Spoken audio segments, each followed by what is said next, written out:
For this video, I'm going to show you how I take out the old microbead extensions and reinstall them, move them up, refit, however you want to call it. I go section by section, row by row, undo the little beads with my tool, take the beads off.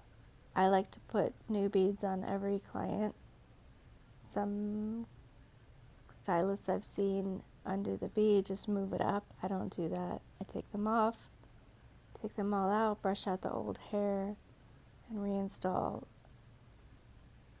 with new, fresh beads.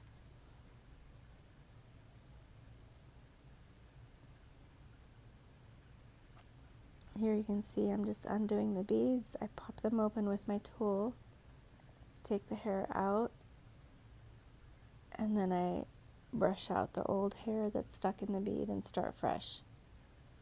I start with a fresh new part and I reinstall the hair.